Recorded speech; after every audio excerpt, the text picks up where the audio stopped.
To many, the name of Isambard Kingdom Brunel is synonymous with the Great Western Railway, and to this day his rail link from London to the southwest stands as a testament to Brunel's ability as an engineer. He surveyed every mile on foot or horseback, and where he met high ground he carved out cuttings, and where he met low-lying areas he built embankments. Between Bath and Chippenham he drove a 2-mile tunnel through the Box Hill, and where there were rivers to be crossed he built bridges like the one over the Thames at Maidenhead, which to this day boasts the widest, shallowest brick-built arch in the world. At the same time, the SS Great Britain was being built in Bristol as part of Brunel's bigger plan, which was to link London via Bristol with New York with a scheduled service. The SS Great Britain was to be the largest ship yet built, and as a result it was necessary to build a special dry dock for it.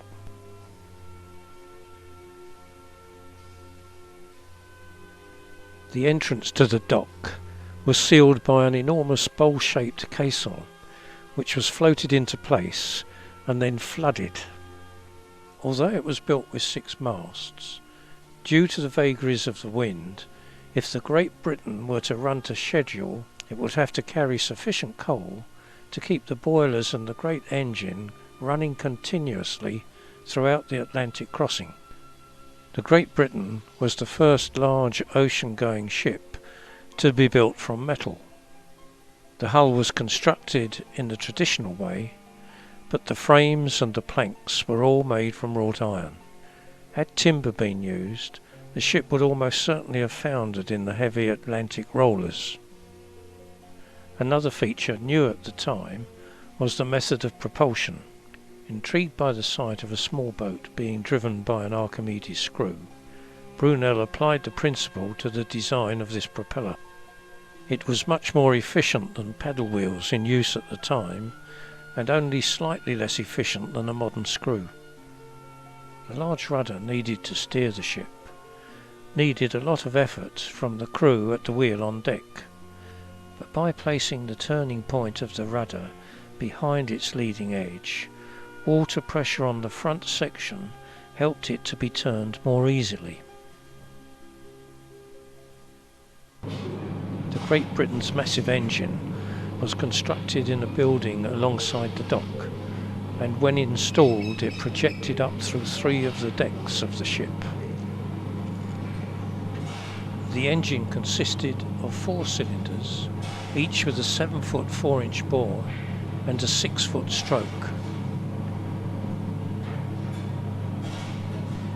Mounted on the crankshaft was a huge drum, which was linked by 4 chains to a smaller drum on the propeller shaft, which, geared up by a ratio of 1:3, turned at a normal rate of 54 revolutions per minute, enabling the Great Britain to achieve a speed of around 12 knots. So what is it like to take a voyage on this ship? As we go through the dockyard entrance, we see flags flying, and our gaze is drawn to the immense length of this great ship.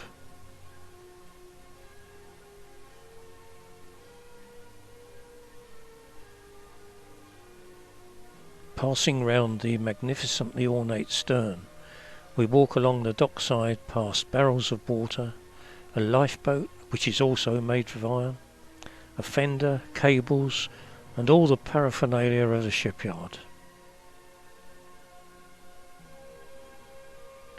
Before boarding, we must take a look at the bow, with its bowsprit pointing towards the Atlantic Ocean and the start of our adventure yet to come.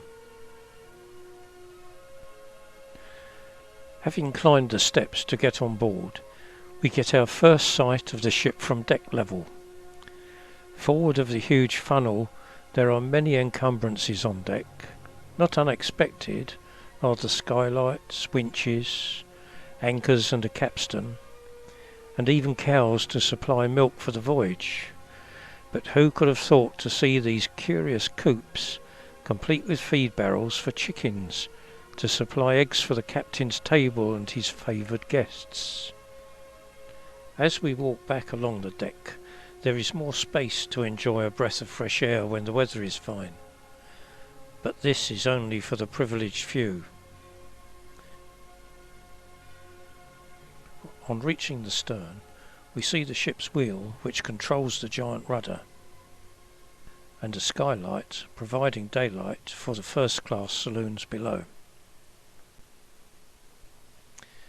Immediately below the weather deck at the rear of the ship is the first-class passengers' promenade saloon, where we may socialise with the other passengers or take gentle exercise clear of the weather above.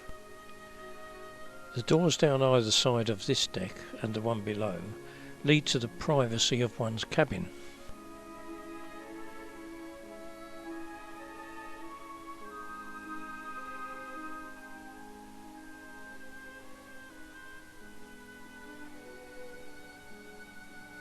If we go through another of the doors, we pass the ship's barber, and in the next cabin a young woman stares out to sea.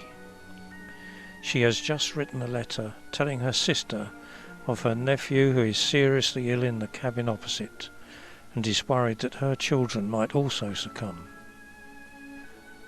Further along there is a bathroom for the ladies, and a small lounge where they may relax from the hustle and bustle of life aboard ship. Returning to the promenade deck, we pass the great man himself, sitting admiring his handiwork, and come to the skylight, below which is another, which lets light through to the dining saloon below. Here, as on the promenade deck above, the iron framework of the ship is enclosed to give the impression of marble pillars supporting the ornate ceiling. Leaving the first-class accommodation, we pass the captain's cabin, where he's discussing the ship's fuel requirements with the chief engineer. As we carry on along the passageway, we come to the massive engine labouring away, and opposite the personalised cabins of the officers.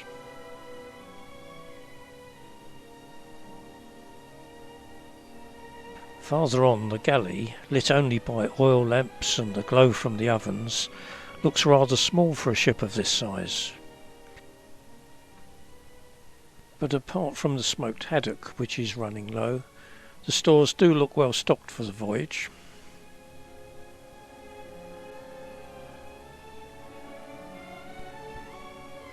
Meals for the other passengers are served from this bench and are taken by them back to their berths.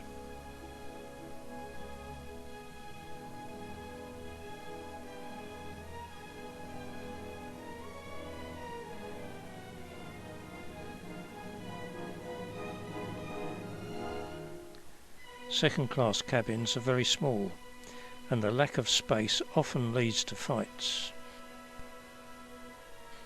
And although the bunks are comfortable, with 4 to a cabin there's very little privacy.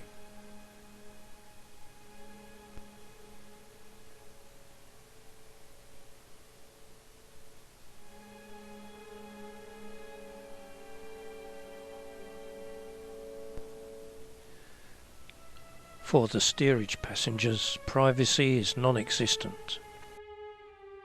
Seemingly endless corridors of bunk after bunk, with barely space to pass between them.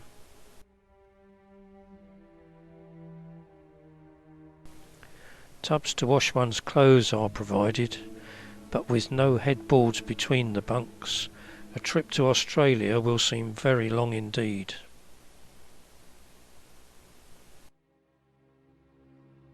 Having previously been converted to a 3-masted windjammer, the Great Britain was severely damaged rounding Cape Horn in 1886 and sought shelter in the Falklands, where she was used as a wool store until 1937 before being abandoned. In 1970 the remains of the Great Britain were brought back to Bristol and to the dock where she was built. Many items of interest regarding the ship were housed in a museum alongside, and work to restore her to her former glory was started.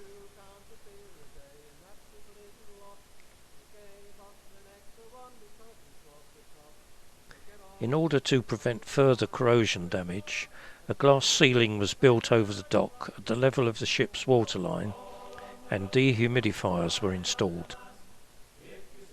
The dock above the ceiling has been flooded, and now we see this great ship, which changed forever the way the ships were constructed, lying apparently afloat once more in the place where she was built. If you see a sailing ship, it might be a lass. Get your civvies ready for another run ashore. A sailor ain't a sailor, ain't a sailor.